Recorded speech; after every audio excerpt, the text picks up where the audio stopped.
This podcast is for informational purposes only and does not constitute legal, tax, investment, financial, or other advice. It is not intended to cause or induce breach of an existing agency agreement. Hello? Hello? Hello? This is the Vancouver Commercial Real Estate Podcast.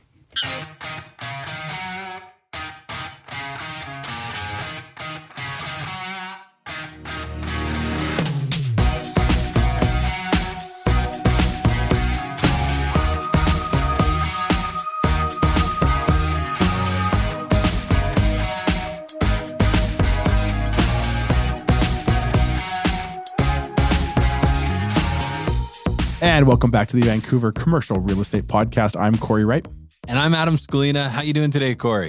Well, I'm good. My eye's not, but I'm good. I was going to say, well, first, we've got Jeff Kennedy. He's the Director of Investments from Troika Developments. This is an awesome episode. Awesome. I'm super excited to get into this. He's just a great guy. Yeah. Like you meet those guys, and we've had him on the show where you're like, you know what? I just want to go for a beer with that guy after. Right. Jeff's that guy. Yeah. Right? Like Jeff's that guy. Like Troika's a great developer out of Kelowna.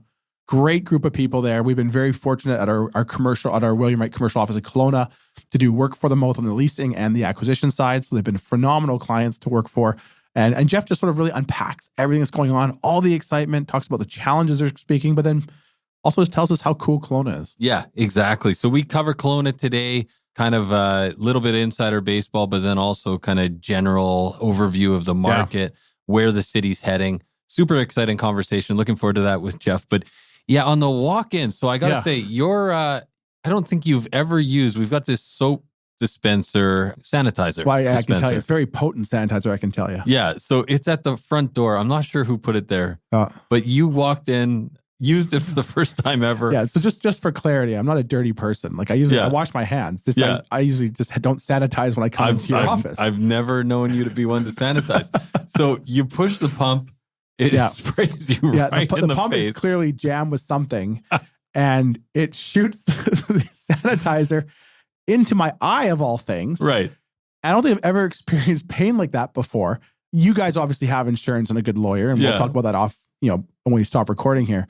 My eye is still throbbing an hour later. Yeah. So this just reminds me, when I used to live in Calgary more than 20 years ago, we were at I can't remember what the bar's name was, but this is, we're out. It's a friend of mine and myself, and he is squeezing a lime into a drink, and he squeezes it, and it goes over his shoulder into like the largest guy's eyes, and just sprays him directly. And it was like, and so the guy grabs his shoulder, rips him around.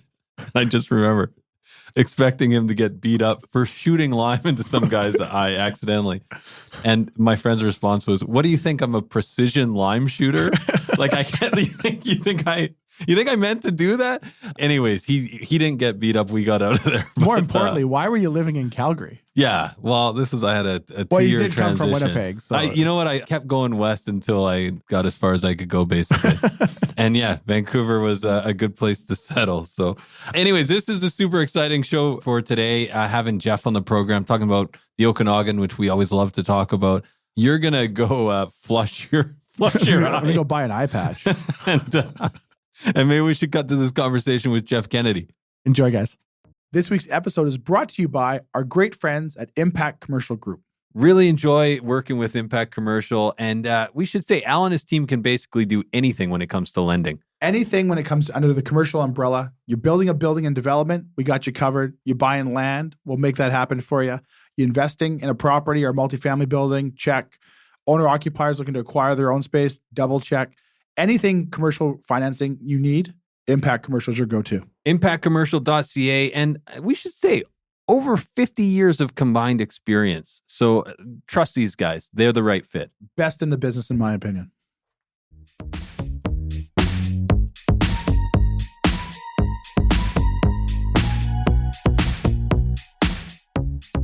Okay, so we're here with Jeff Kennedy, Director of Investments at Troika Developments. How you doing, Jeff? I'm great, guys. Thanks for having me. Yeah, thanks so much for taking the time today, Jeff. I know you're out in Kelowna right now. Is that right? Kelowna's home where I work and live. Right now, I'm actually at a remote lake in northern BC visiting family. Oh, nice. and it's rainy and cold here. So I'm dreaming of getting back to Kelowna, where I understand it's hot and sunny. Right. Well, can you tell our listeners a little bit about yourself? Yeah, sure. I'm Troika's Director of Investments. We're a Western Canadian developer. We have about 15 projects underway between Kelowna and Winnipeg, approaching 900 units in various stages of development, which is roughly 750,000 square feet, of which the large majority of that is in the central Okanagan. My background, I've been very fortunate to work on properties basically from Newfoundland to Victoria, in a variety of different shops and roles. And now working in Kelowna, my role is primarily acquisitions, financing, leasing here at Troika. Just out of curiosity, how did you get into real estate? Yeah, it's a good question. I get that a lot. I know it's not something like, certainly at my university, I went to school in Queens and Kingston. There wasn't a big push to it. It was most of my fellow classmates were like accounting majors, that type of thing. But I actually had a good friend of mine and a roommate. His dad was an office broker in Calgary, and I grew up in a small town in BC. And he was a couple of years ahead of me in school, and we were talking about what are you going to do after graduation. And he was going into to office leasing to work for Colliers, and was telling me a little bit about it. And being from a small town, didn't know that there was realtors who just did commercial real estate. So thought that was kind of cool. And then from there, I pursued brokerage right out of school. I worked for Avison Young, and then transitioned more into the landlord side in Toronto, and then Vancouver, now in Kelowna. So a little bit of a long way to get there. But I think it's an interesting field that I think is, doesn't get a ton of notoriety out of the, at universities, which is something that we're trying to work on at UBCO, because we think there's a huge opportunity. Right. I'm actually just curious because in thinking about your transition then from broker to director of investments at a development company, what does like a day in the life look like right now in terms of are you analyzing deals? Are you visiting sites? Like what do you do in your day to day? My team, we probably look at between 5 and 15 deals a week, anything from incomings from broker relationships to cold calls from landowners. So we spend probably 75% of our time is new deals, and the other 25% for me is split between leasing and then portfolio management, which we have a primarily development pipeline right now. So it's not a lot of IPP asset management type stuff. It's mostly just monitoring ongoing projects and their financing situations. We're I think it's no secret the word is out in Kelowna, so we're in a sense inundated with calls about new opportunities, people who want to invest with us in Kelowna, people who want to joint venture on their land. It seems to be kind of the flavor of the week right now, which is certainly benefiting us. Now, Jeff, can you maybe for the listeners here that probably may not understand how a joint venture works between a landowner and a developer, and obviously you don't have to divulge your secrets, but can you maybe give us just a baseline understanding of what a joint venture is if I'm a landowner and you're a developer? Yeah, absolutely. I think we, certainly it's one of our preferred models for new deals, just because we think we can bring, the development expertise to the table, the financing expertise to the table, and partner with a group who owns an asset that perhaps is quite unproductive for them at that point in time, but maybe don't want to sell it for tax reasons, for, financial planning reasons. They want to get a little bit more out of it. So typically our joint venture deals are structured where our partner, being the landowner, would vend in the land to the deal. We would bring the expertise and any new equity needed to complete the project. So whether that's purpose-built rental, commercial projects, we have a long-term care operator that we're partnered with. We think it's a brilliant way to structure deals that kind of benefit both sides, I guess. And ultimately, it tends to be an easier pathway for acquisitions in terms of getting good pricing for land. Yeah. Although I would say that the procurement period for joint ventures can be very lengthy as you build a relationship with someone and ultimately move forward with doing something with their property. That's a little bit different than me going out and buying, a development site in Rutland, for example. Yeah. But, primarily, we think they're very, very valuable relationships and deal types that we want to do more of. And where the landowner benefits from as well. So they're not physically like selling you the land in quotations outright. they would be vetting it into a limited partnership of some sort, and they would also then be a beneficiary of the end value of the development, whether it be sold from like a purpose-built multifamily standpoint or like a strata sale. Yeah, that's right. Yeah, and I think a lot of cases where it is a landowner that we're partnering with and they are vending in the land, I think it's typically circumstances where they see value in their property that maybe other people aren't willing to recognize through an outright sale. So, for example, we can partner with somebody early in the process and take their project or their land, through the entitlements process when otherwise they wouldn't have the expertise or means to do that. So it's kind of a good way to unlock value, I think, for both groups. And then, like I said, for us, it's really an opportunity to work with, we think, some of the best landowners in the central Okanagan and other parts of Western Canada, where they have great land, well-located land, and really want to realize on that value.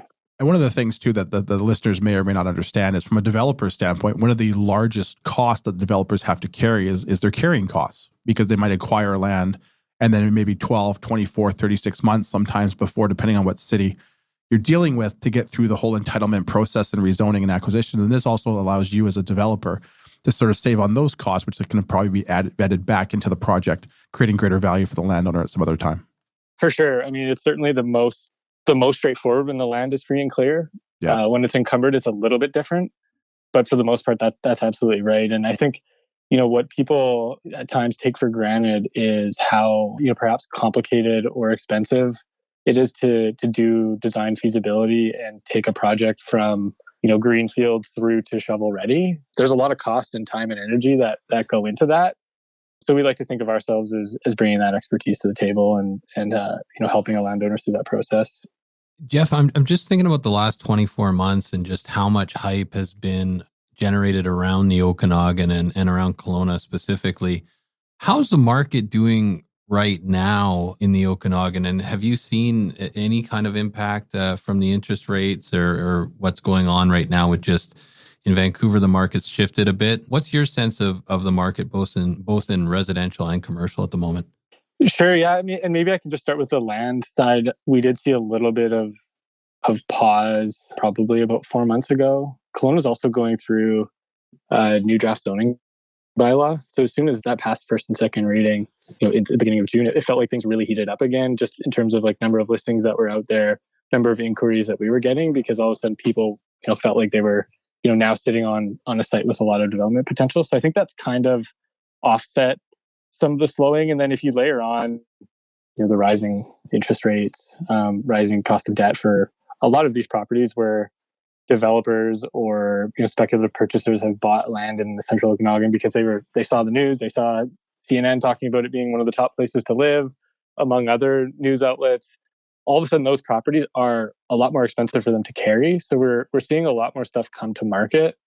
I think our approach is I think we're perhaps entering like mistake territory, if that makes sense. So we're just being really cautious and really I would say somewhat opportunistic with our approach to new deals, just because the market seems to be still a little bit zanier than we would like. And with rising interest rates, that makes it tougher.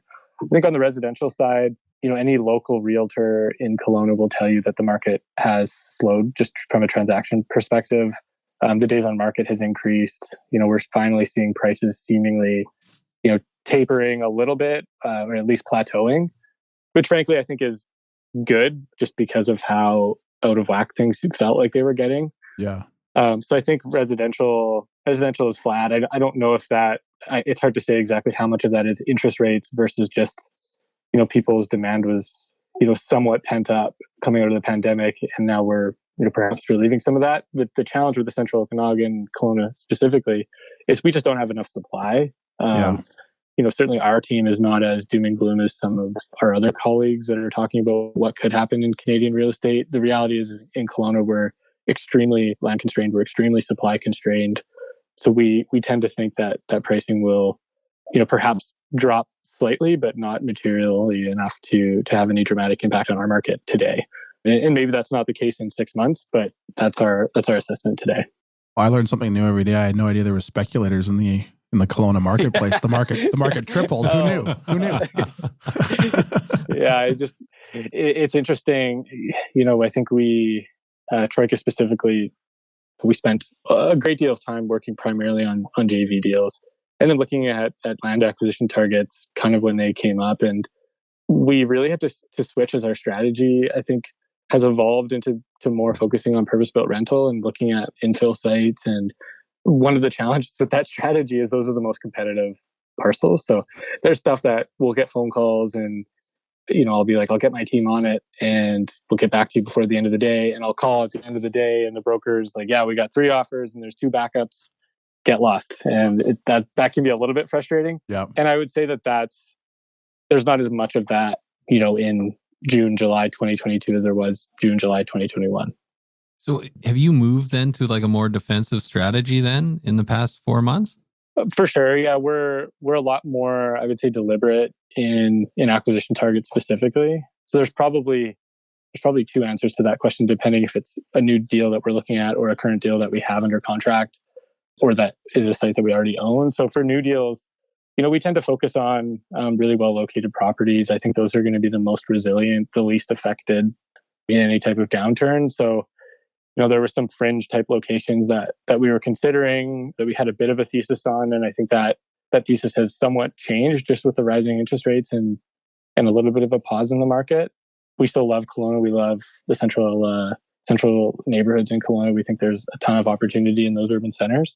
So we're really focusing our energy there. And then on deals that we have either under contract, working through DD or projects that we own, we're constantly reassessing. Like we like to look at these projects with different milestones. And just because you bought a site, say in May, doesn't mean you're going to build it in December. We might look at the cost in December and say, hey, maybe we need to reevaluate or shift our strategy or look at something different. So I think for the most part, we're just trying to be very disciplined is the word that we use. It's written on my whiteboard in our approach. And I think, you've seen other groups, you've seen like Kingset come out and say, we're pausing all development moving forward. And, I think that's an example of a group who, certainly is among the most sophisticated, is also one of the largest. For us, I mean, we're a shop of 50, 60 people in Kelowna here. Our job is development. We need to continue moving forward, and we're just going to do that in the smartest way possible. And I think really, when we look at cyclical markets, they're certainly trying to predict cyclical markets, which is easier than it sounds. It's a timing thing. So, some of our sites that we're working through pre-development right now, they're not going to be completed till 2026.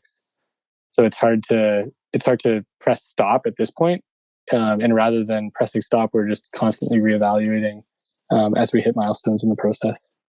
I think we have so many questions about, challenges for development companies right now and the future of Kelowna. But before we get there, you sparked my interest when you said there were some neighborhoods that you're kind of really excited about or that you always are monitoring where there's potential for a lot of upside.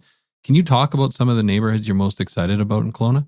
Yeah, absolutely. I mean, I think we're not a high-rise developer. We're primarily a low-rise, mid-rise product.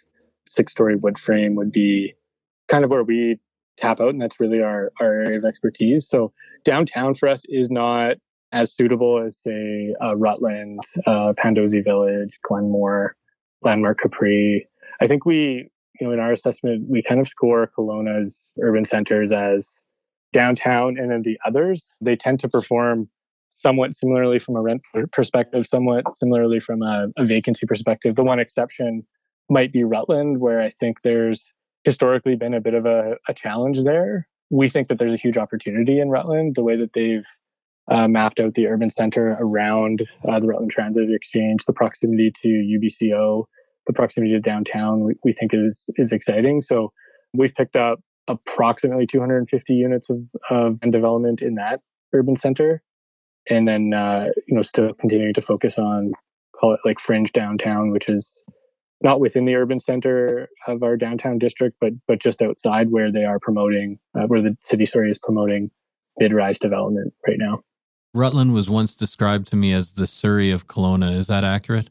I think, I certainly hope that's true. I think Surrey's undergone a tremendous amount of growth and gentrification that we think would be really complementary to our projects there. Right.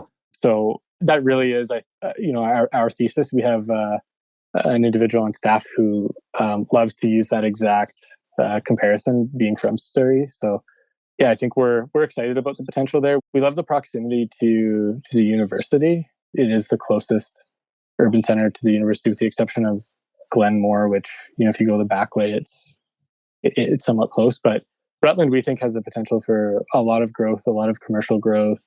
It's very walkable. The transit exchange is a meaningful amenity for students, young professionals. And historically, it's in a region where rents have been on the more affordable end of Kelowna, but we don't necessarily believe that will continue given those strong attributes. Now, Adam touched on it a little bit there, and obviously, you guys, along with every other developer, is probably experiencing supply chain issues and all of that stuff. Can you maybe just touch base a little bit, maybe on just some of the challenges, maybe whether Troika or the development world as a whole is having, and then maybe if any of those incidents or any of those situations are maybe more isolated in Kelowna, maybe versus down here, or vice versa? Yeah, I think it's, you're absolutely correct. We're facing all the same challenges, if not more, being in a smaller center than a lot of groups. We kind of categorize it as, rising costs, rising interest rates, and lack of availability of labor. And the lack of availability of labor kind of plays into the rising construction costs. So, when we're looking at new deals right now, we're using pro forma numbers for hard costs that are frankly making some people in our office, cringe a little bit. It's a little bit unpredictable, or a lot unpredictable right now. So we're trying to be really, really cautious when we're looking at new deals, just really trying to assess where we think costs will be in, 2 to 3 years when we start these projects. So I think that's probably our number one challenge, is lack of certainty in where the costs are going, and then probably not necessarily seeing a pathway to those costs coming down. And then certainly when we look at interest rates, we're getting, CMHC quotes for takeouts in the 5 to 6% range, which is dramatically decreasing the loan to cost we can get on development projects. So, Wow. Despite some of the programs that are out there through, whether it's BC Housing or CMHC, we're looking at, in some cases, 50% more equity to move forward with the same project relative to, even 9 months ago. So that can be a little bit of a challenge for a group of our size, just because a lot of our projects, we're bringing in LPs, we're using internal money, and now you need more of it. So it really changes the composition of the deal, the composition of the capital stack. So I think for us, that's probably the number one thing that's giving me heartburn right now. Yeah. And then a close second is the availability of labor. Like it's no secret we've seen, single family detached homes, go up over 60% from pre-pandemic pricing. I think we're at 1.25 million, up from somewhere in the mid 700s. And that makes it really hard to attract trade people to work, to live and work in Kelowna.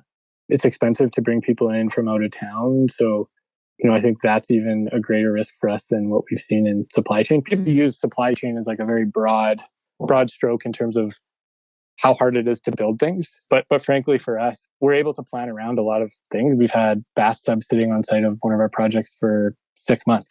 We can plan around that. We can't plan around our drywaller not having staff, or our mechanical company not able to bring in enough people to complete the job. So those are risks that we're always monitoring, but the labor one feels like a considerable one on the construction side specifically. Now, you're obviously looking at deals every single day, and from our listeners' standpoint, they may or may not understand the different metrics that go into, say, a purpose-built rental site versus something that you're looking to stratify and then sell. Can you maybe just touch base, just maybe really, surface like information on, when you look at a site, what do you have to see in that site or that potential numbers to maybe say, hey, this is purpose-built rental for us, this is why, or these numbers don't make sense on the purpose-built rental, this has to be a strata, and this is why? Yeah, it's a great question. I think, when we're looking at specifically downtown sites that perhaps aren't as suitable for high-rise development, we think there's more potential, but, relatively speaking, for condo. I think those condo projects, we've pressed pause a little bit on that, just because we don't think it's super sensible right now to be baking in a bunch of growth on the revenue side into those numbers, where maybe historically you could plan for, 3, 4, 5% of growth annually in a project that you're underwriting in 2021, but not potentially selling until 2023. That can really help. Right now, we're being a little bit more defensive when it comes to for sale product, just because I think we're not completely sure where the market goes. There's a lot of inventory planned in Kelowna, specifically high-rise product, which we think will be, certainly more expensive than the mid-rise stuff, but perhaps competitive as well. So generally speaking, the pricing difference is maybe in the 20% range, 20 to 25%. If someone's looking at, we think we can sell this wood frame condo for $850 a foot. Well, our purpose-built rental isn't completing at $850 a foot. It's significantly less than that. So there's a difference in specifications when you're building. Your condo building is more expensive to build, generally speaking. But, we're still trying to be, really focusing on rental basis first. And if it doesn't work as a rental, then we'll look at it as a condo, but we'll have to be really, really sold. I have some colleagues at Altus, and I know you had at least a couple Altus people on the show already, who at some point, I think, compared for sale projects as like a cab fare. And with the rising costs, you kind of just get in, the fare starts, you lock in all your revenue, and the ticker just keeps running. And that makes developers really nervous. And that's one of the reasons why I think we've stepped back from our for sale strategy just a little bit, just to see how things shake out in the next little while. Now, can you maybe just touch base too? You mentioned there about, right now, maybe the pivot might be to maybe look more like infill type sites where there's it's more competitive. Can you maybe describe for our listeners what an infill site would be, or what you would consider an infill site? Yeah, absolutely. In Kelowna, as I mentioned, we just, the 2040 OCP official community plan was adopted in January. And then we had a draft zoning bylaw that was out there probably starting in, I think, October, November of last year, and now is with the ministry for approval, hopefully before, the end of August, fingers crossed. So really what that's done is that's unlocked a lot of single family homes in, traditionally detached neighborhoods that can now be converted and assembled, into some type of low rise or mid rise product. So for example, Rutland, the sites that we've acquired there are 3 and 4 lot single family home assemblies, anywhere from 30,000 square feet up to an acre or larger. There's some other ones that are 8 lots that are for sale in town, and I think people really seen a dramatic increase in values as if assembled relative to selling it as a single family home, despite call it record pricing in our market. The reality is, if someone may pay you $1.5-2 million for your single family home, that probably is only worth, 800,000 or 900,000. But because it has so much development potential, and because you've done the right thing and talked to your neighbors, that's an outcome that's available to you. So infill for us, our strategy is, mostly call it just outside downtown. Rutland as well. There's a little bit in Glenmore, but not as much. And then Capri Landmark, there's some stuff as well. But probably the best opportunities for infill right now is just beyond the downtown urban center, where there's, call it 3 to 8 lots assembled, and city support or policy support for future redevelopment. I guess, Jeff, in thinking about Kelowna right now, like, it's clear that in the last, call it 24 months or from the beginning of the pandemic, we've seen a lot of people, the work from home crowd, or the people looking for recreation properties, investing in the Kelowna markets. That said, it seems like it seems at least some of the guests we've had on the show in the past, like John Friesen from Mission Group, have also said that it's kind of almost just this moment for Kelowna is almost just where it is in its life trajectory, that it's kind of reached that tipping point, and now it's got the momentum of kind of a lot of people's interest, both on in the province and also throughout the country. What's your take on Kelowna right now? Why are you excited about Kelowna? And what role do you think Kelowna is going to play in the province in the coming years? Yeah, it's a great question. I mean, I'm a huge advocate for the Central Okanagan. I live there, families there. The opportunities that we have to be outside, nice weather, all the amenities we could ask for, international airport. I would agree that Kelowna maybe is over that tipping point at this stage. I think it's rightly so, but received a lot of positive, notoriety from a variety of different sources, not only just internal people, but certainly larger players in the market. We've seen, Skyline REIT, for example, has had a huge presence in the Central Okanagan for a while. They're increasing that footprint. We've seen other larger institutional groups purchase assets in the Okanagan. So, I think there's just an excellent growth story There's an excellent long-term demand story as well. There's a couple things about Kelowna that aren't going to change: the proximity to the lake and probably the weather, which really we think drives a lot of demand. It's a great place to live, which certainly the same may not be able to be said for other similar secondary markets.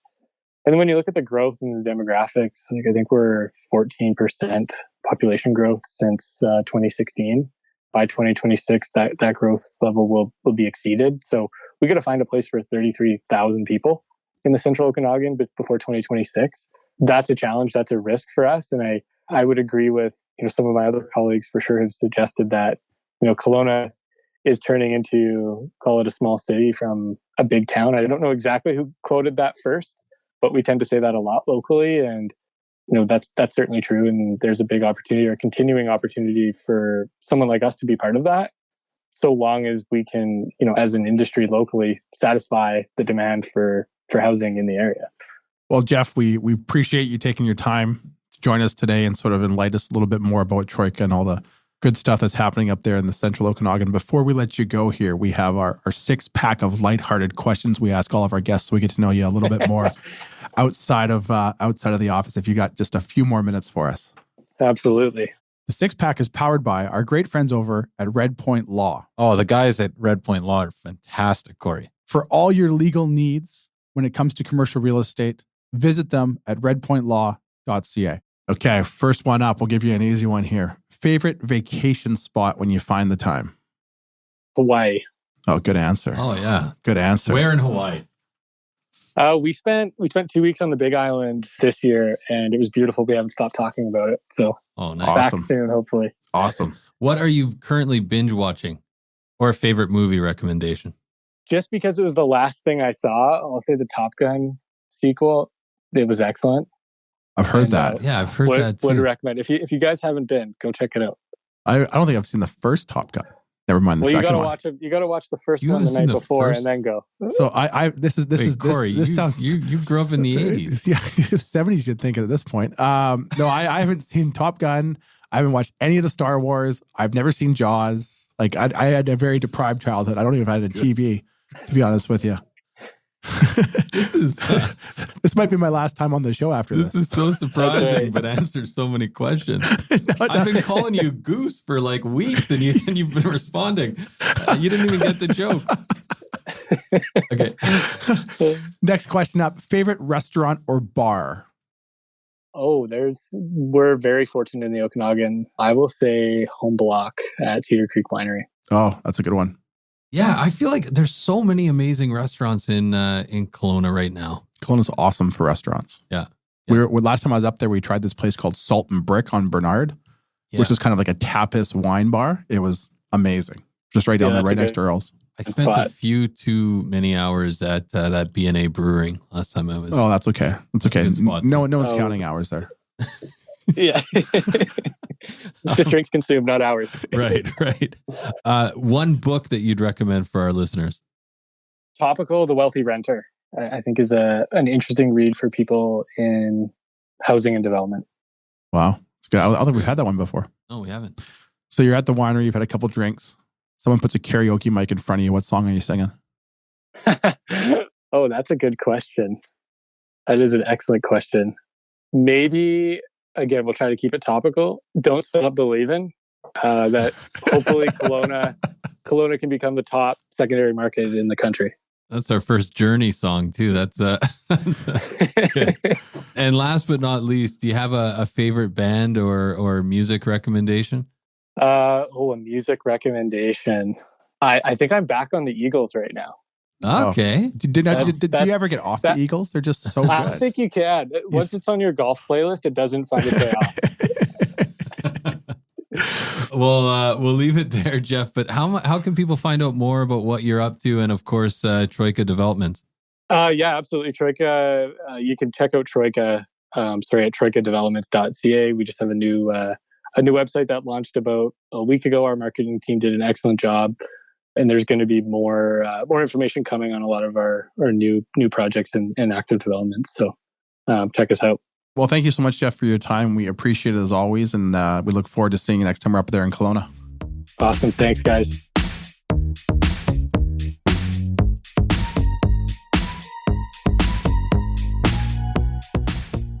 There you have it, folks. Our interview with Jeff Kennedy of Troika Developments. Again, just a really cool guy. Yeah, really enjoyed having Jeff on the program. Big Eagles fan.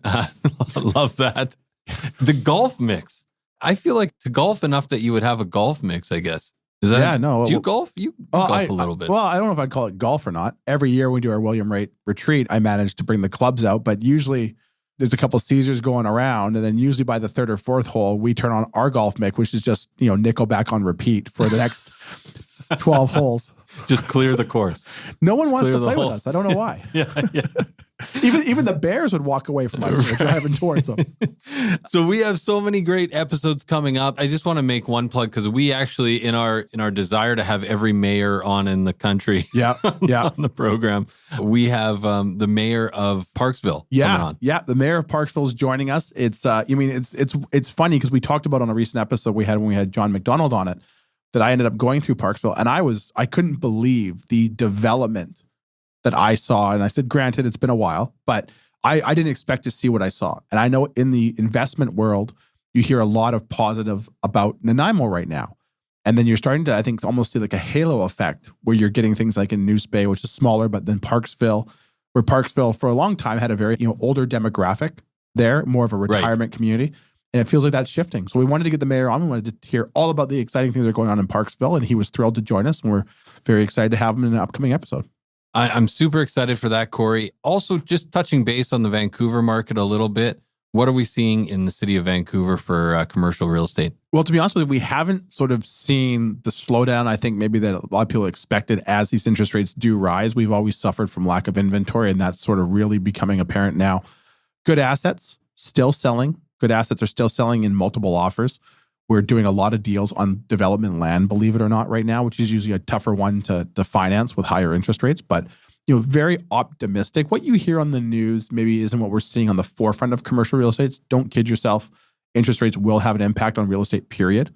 But as of right now, that hasn't really filtered through the commercial side of it just yet. All right. Well, and how can people find out more about getting in touch with you and getting in touch with William Wright? People can reach us at our Vancouver office anytime at 604-428-5255. Let us know what you're looking for. We'll put you in touch with the broker we think is the best one for you within the province. You can visit our website, williamwright.ca, or you're always welcome to send me an email, Cory@williamwright.ca. I'm always happy to talk real estate anytime. All right. Well, thanks for listening, guys. And we're back next week with another great episode. Thanks, guys. Take care. Subscribe today.